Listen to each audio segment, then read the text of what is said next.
Well, these protests have been following Joe Biden everywhere he's gone for the last couple of months, but particularly in the last month since Joe Biden has restarted his re-election campaign in earnest. These protests have disrupted him quite a few times. There was a speech a couple of weeks ago which was meant to be this big launch speech for his abortion rights, and that was interrupted over a dozen times by protesters calling for a ceasefire in Gaza. Now, of course, we have these protests in Detroit where Joe Biden was meant to take the stage, a big swan song as he welcomed this endorsement from the United Auto Workers, that group that's been on strike for so long and traditionally would have voted another way. They have about 400,000 members, but the Arab American community in Detroit, the largest in the United States, is around the same amount. 5% of the electorate in Michigan is Arab American, and this is a very trying time for Joe Biden in a state where he won by just under 3% in 2020. So Arab American support for Joe Biden in these battleground states is going to be vital.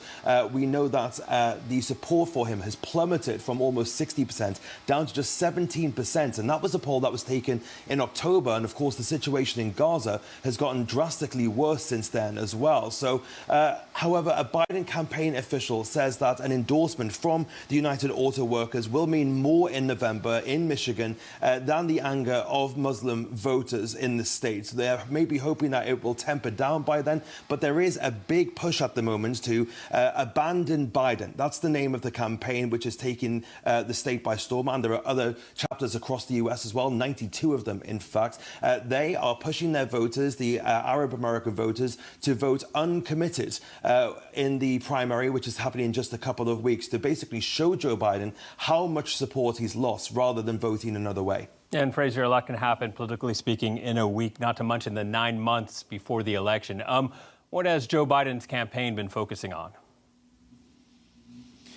Well, like I said, Joe Biden's campaign, his re-election campaign, got started in earnest in January. There was a big push of fundraising in the last few months of 2023, but January is where it really started to hit the ground running. The main issues that he is running on are, of course, abortion. We saw that be kryptonite for the Republicans in 2022. Even a state as deep red as Kansas voting against the Republicans because they wanted to keep abortion rights. Then, of course, we have the economy, something that Joe Biden has been pushing his Bidenomics message. That doesn't seem to have been resonating with voters, and in fact quite a lot of Americans feel that the economy is not doing that well, especially despite the fact that figures prove to the contrary.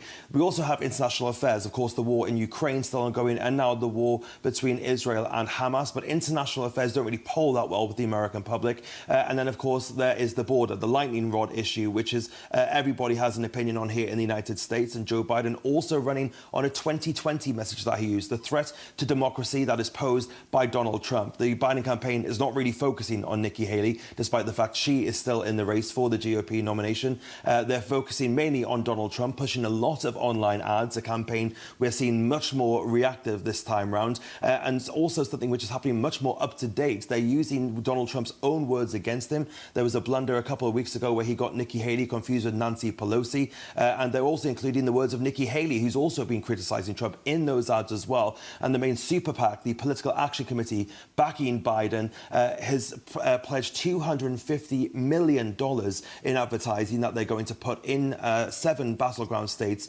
in the 3 months leading up to the election. They say that's the largest single campaign ad campaign in presidential history. But whether Joe Biden can get that coalition of voters together that won him the White House in 2020 is going to be more difficult, especially considering how things like the war between Israel and Hamas polls with younger voters and more marginal communities as well.